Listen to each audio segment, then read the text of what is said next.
नमस्कार बच्चों, बीए द्वितीय वर्ष के विद्यार्थियों और एमए के विद्यार्थियों का स्वागत है। बच्चों, हम कर रहे हैं दूसरी कड़ी में घनानंद के प्रमुख कवित्व की व्याख्या। 2 कवित्व की व्याख्या हम कर चुके हैं। आज हम करेंगे 5 नंबर, 6 नंबर और 11 नंबर कवित्व की व्याख्या, जो आपके बीकानेर विश्वविद्यालय के पाठ्यक्रम में लगे हुए हैं। ये व्याख्या की दृष्टि से महत्वपूर्ण है। हम जानते हैं कि घनानंद प्रेम की पीड़ा के कवि हैं, क्योंकि उनका एक तरफा प्रेम था और वो जो एक तरफा प्रेम है उसके अंदर प्रतिपक्ष से कभी प्रेम प्राप्त हुआ ही नहीं। ऐसी स्थिति में उनके हृदय की जो भावनाएं हैं वो किस तरह की कोमल कल्पनाओं से युक्त है, किस तरह के भावों से युक्त है, वो सारे भाव आपने इन छंदों में भर दिए। जो आप सामने छंद देख रहे हैं 5 नंबर का, ये सवैया छंद है। सवैया छंद 24 वर्णों का है, वर्णिक छंद जिसमें 24 वर्ण होते हैं, वर्ण गिने जाते हैं और ब्रज भाषा है। और वियोग श्रृंगार रस घनानंद के पूरे काव्य में यत्र तत्र सर्वत्र फैला हुआ है। तो बच्चों, यहाँ कवि घनानंद कहते हैं कि तुलना कर रहे हैं कि जब वो सुजान के निकट थे, जब उनको सुजान के रोज दर्शन होते थे दरबार में नृत्य करते हुए, तो वो आज जब बिछुड़ गए हैं, उनको देश निकाला दे दिया गया था, वो दूर चले गए थे, तो ऐसे में अब और तब में तुलना कर रहे हैं उस मिलन की और अब वियोग की क्या स्थिति है। तब तो छवि पीवत जीवत है, तब तो उस छवि का पान करते हुए ये हृदय जीवित था। उस सौंदर्य का पान करते हुए, उस रूप, उस छवि को देख देख कर ही ये शरीर, ये मेरा मन जी रहा था। अब सोचन लोचन जात जरे, अब तो ये सोच सोच कर इस चिंता में कि प्रेमिका मुझे अपनाएगी कि नहीं, वो मिलेगी कि नहीं, पता नहीं वो पुनः मिलन होगा कि नहीं होगा। अब इस सोच सोच में, इस चिंता में ही मेरे लोचन जो है वो नियमित जल रहे हैं। लोचन जलने का तात्पर्य बच्चों, जो आंसू होते हैं वो गर्म आते हैं। संसार के लिए जब रोते हैं तब आंसू गर्म आते हैं, और जब भगवान के लिए रोते हैं तब आंसू ठंडे आते हैं। कभी महसूस करके देखना।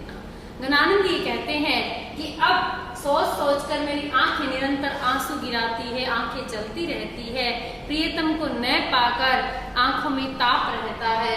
हिये पोष के तोष सुप्राण पले, जब संयोग था तब तो हृदय का जो पोषण है वो सामने था, सुजान का रूप सौंदर्य, तो प्रियतम जब सामने था तो संतोष से, तोष माने संतोष, उस संतोष से मेरे सुंदर रूप से मेरे प्राण पल रहे थे, प्रसन्न थे मेरे प्राण, क्योंकि वो सुंदर छवि मेरे सामने थी। लेकिन अब क्या स्थिति है? बिललात महादुख दोष भरे, लेकिन अब मेरे प्राण बिलबिला रहे हैं, व्याकुल हो रहे हैं उसे प्राप्त करने के लिए, महादुख से भर गए, महान दोषों से भर गए हैं, अर्थात बड़ी भारी पीड़ा से भरे हुए हैं मेरे प्राण। तभी वो प्रेम की पीर के कवि कहे जाते हैं। आगे कहते हैं, घन आनंद मीत सुजान बिना, यहाँ भी घनानंद के 2 अर्थ निकलते हैं, श्लेष अलंकार है यहाँ। घना आनंद देने वाले मीत, मेरे प्रियतम, उस सुजान के बिना घनानंद कहते हैं सब ही सुख साज समाज तरे।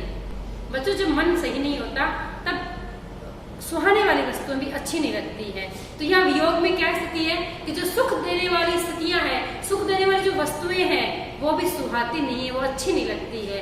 तो कवि क्या कह रहे हैं कि मेरे प्रियतम सुजान भी मुझे घना आनंद देने वाले थे, उनके वियोग में समस्त सुख देने वाले साजो सामान टल गए हैं, मेरे से दूर हो गए हैं। किसी प्रकार के, किसी भी सामग्री से कोई सुख मेरे शरीर को प्राप्त नहीं हो सकता, क्योंकि मेरा शरीर, मेरा हृदय जिन्हें चाहता है, उन सुजान के वियोग में कोई भी सुख देने वाली सामग्री मुझे अच्छी नहीं लगती। तब हार पहाड़ से लागत है, तब जब संयोग काल था, तब प्रीतम से मिलने में बीच में जब हार आ जाता था हृदय में पहना हुआ, तो वो हार भी पहाड़ के समान बाधक महसूस होता था। और अब आने के बीच पहाड़ पड़े, अब वास्तव में बीच में आकर पहाड़ पड़ गए हैं। पहाड़ पड़ने का तात्पर्य है दूरियां बढ़ गई है, धरातल की दूरियां बढ़ गई है, बीच में बड़े बड़े पहाड़ आ गए हैं। तब तो वो हार भी पहाड़ जैसा लगता था, और अब वास्तव में ही धरातल की दूरियां इतनी बढ़ गई है। संयोग काल और वियोग काल दोनों की जो तुलना करते हुए इनके हृदय की जो पीड़ा व्यक्त हुई है वो इस छंद में हम सवैया में देख सकते हैं। ब्रज भाषा का बहुत ही लालित्यपूर्ण जो प्रयोग इन्होंने किया है और वियोग श्रृंगार के दर्शन हम कर सकते हैं कि अपने प्रेमी सुजान को लेकर घनानंद कितने व्याकुल हैं। छठे सवैये में घनानंद कहते हैं, रावरे रूप की रीति अनूप, नयो नयो लागत ज्यों ज्यों निहारिए। बच्चों ये जो अलौकिक छवि होती है ना, ये नित्य नवीन लगती है। और अलौकिक ही क्यों, लौकिक देखिए आप, छोटा जो बच्चा होता है घर में वो नित्य नवीन लगता है, हम उससे उबते नहीं हैं, रोज उसके क्रियाकलाप नए होते हैं, रोज उसका बड़ा होना बहुत अच्छा लगता है। तो ऐसे ही कवि अपने प्रेमी के लिए कह रहे हैं, अपने प्रेमिका के लिए कह रहे हैं, रावरे माने आपके, श्री कृष्ण के लिए आपके, रावरे माने आपके, रावरे रूप, आपके सौंदर्य की जो रीति है वो तो बड़ी अनुपम है। क्योंकि बार बार हम किसी को देखते हैं तो उब जाते हैं, उसका चेहरा भी याद हो जाता है, उसमें नवीनता नहीं रहती। लेकिन कवि कहते हैं कि हे कृष्ण, आपके रूप सौंदर्य में तो नित्य नवीनता है, रावरे रूप की रीति अनुपम है, नयो नयो लागत ज्यों ज्यों निहारिए। जैसे जैसे मैं आपको देखता हूँ, जितना जितना मैं आपको देखता हूँ, उतने ही आप मुझे नित्य नवीन लगते हैं। ज्यों ज्यों में पुनरुक्ति प्रकाश है, नयो नयो में पुनरुक्ति प्रकाश है। बच्चों कवि कहते हैं, त्यों इन आँखिन बानी अनोखी, और वैसे ही मेरी आंखों की जो आदत है वो भी विचित्र है, बड़ी अनोखी है। अघानी कहूं नहीं आन तिहारिए, ये अघाती नहीं है, तृप्त नहीं होती कहीं भी, आने वाले कहीं दूसरे स्थान पर कहीं तृप्त नहीं होती। आन तिहारी, मैं आपकी आन लेकर, शपथ लेकर कहता हूँ, आपकी आन है मुझे कि आपके अलावा, आपके रूप सौंदर्य के अलावा इन आंखों को कहीं तृप्ति नहीं मिलती। एक ही जीव हुतो सो तो वार्यो, मेरे पास तो एक ही जीव था। घनानंद कहते हैं कितनी मार्मिकता है प्रेमी के हृदय में कि मेरे पास एक ही प्राण थे, वो तो मैंने आप पर न्योछावर कर दिए, आपको समर्पित कर दिए। सुजान संकोच और सोच सहारिए, लेकिन आप सुंदर रूप से जानने वाले होकर भी हे सुजान कृष्ण, आप मुझे अपनाने में संकोच कर रहे हैं, सोच रहे हैं, आप संकोच और सोच के सहारे हो रहे हैं। मतलब आपका मेरे प्रति प्रेम जो है उसमें संकोच और सोच चिंतन बीच में आ रहा है, और इधर मैंने तो अपना सर्वस्व आप पर न्योछावर कर दिया। मेरे पास एक ही प्राण थे, रोके रहे न दहे घन आनंद, रोकने पर भी जो रुकती नहीं है, दहना माने जलाना, निरंतर हृदय को जलाती है। घनानंद कहते हैं, बावरी रीछ के हाथनी हारी। बच्चों ये पंक्ति देखिए, इसका प्राण है बावरी रीछ, मेरी जो रीछ है आपके सौंदर्य पर, जो मेरा मन आ गया, मैं रीझ गया, तो ये जो रीछ है ना, ये बड़ी बावली है, इस बावली रीछ के हाथों में हार गया। ये रीछ मानती ही नहीं है किस प्रकार से आपके रूप सौंदर्य पर अपना सर्वस्व लुटा बैठी है। तो घनानंद ने अपना हृदय यहाँ खोलकर रख दिया है, और उनका बड़ा गंभीर जो प्रेम है वो यहाँ पर व्यक्त होता है, और अपने प्रेमी को लेकर उनके हृदय में जो कोमल भाव है, उन भावों का यहाँ पर हम वर्णन देख सकते हैं।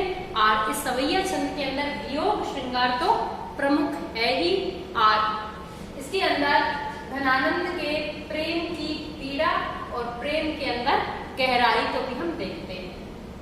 11वां जो छंद है इनका, ये भी सवैया छंद है 24 वर्णों वाला, जिसमें कवि कहते हैं, एक अलग ही कल्पना की है बच्चों घनानंद में इस पद में।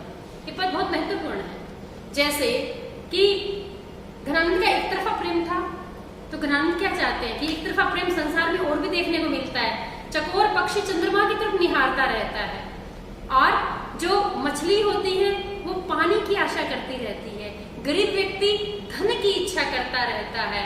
और एक बच्चों सूर्य जो उगता है, तो आपने देखा होगा त्रिश्रेणु, कईयों ने तो उनको पत्नी का नाम भी त्रिश्रेणु बताया है, उसका नाम त्रिश्रेणु है। आपने देखा होगा कई बार खिड़की से जो प्रकाश आता है उसमें बहुत छोटे छोटे कण तैरते हुए दिखाई देते हैं, ऊपर की तरफ जाते हुए दिखाई देते हैं, मतलब वो सूर्य से मिलने के लिए सूर्य की तरफ जा रहे हैं। उस त्रिश्रेणु का सूर्य से प्रेम है, चकोर का चंद्रमा से है, गरीब व्यक्ति का पैसों से है, और घनानंद का अपने प्रेमी सुजान से है। और इसी प्रकार हम देख सकते हैं कि मछली का प्रेम सागर से है। तो कवि इसके अंदर ये कल्पना करते हुए मतलब ये एक बहुत सुंदर सी कल्पना की है कि काश ऐसा होता कि सागर मछली के पास आए, चंद्रमा कभी चकोर के पास आए, कुबेर स्वयं रंग को लेकर गोद में बैठा ले, मेरा प्रेमी मुझे चला के अपना ले, तो क्या ही हो।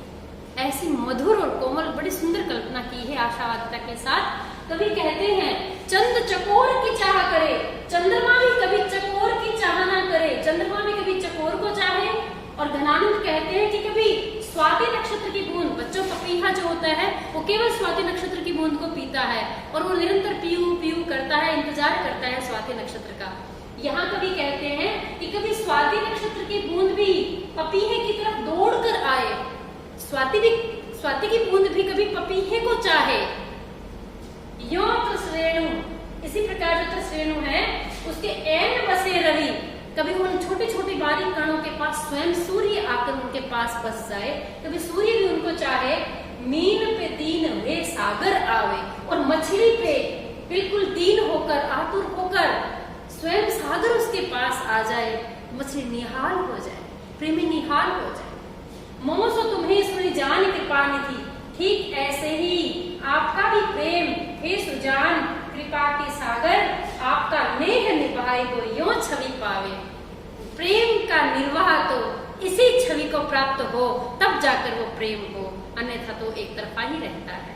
कवि कहते हैं कि नेह निभाए वो प्रेम का निर्वहन जो है इस प्रकार से छवि को प्राप्त करता है, सही पूर्णता को प्राप्त करता है।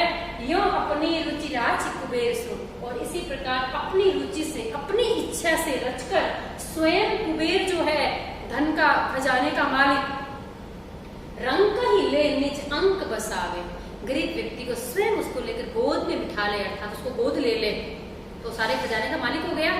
उस रंग को अपने गोद में बसा ले, तब वो प्रेम जो है वो पूर्णता को प्राप्त होता है। एक तरफा प्रेम की बजाय दो तरफा प्रेम हो तो क्या हो, प्रेमी निहाल हो जाए। ऐसे घनानंद कहते हैं कि कभी आप भी मुझे चाह लो तो मैं निहाल हो जाऊं, कभी सागर मछली को चाह ले, कभी सूर्य त्रिश्रेणु को चाह ले, कभी स्वाति नक्षत्र की बूंद भी ढूंढती हुई दौड़कर पपीहे के पास आ जाए तो क्या ही हो, क्योंकि इधर से तो प्रेम है ही, उधर से भी प्रेम हो जाए तो क्या हो।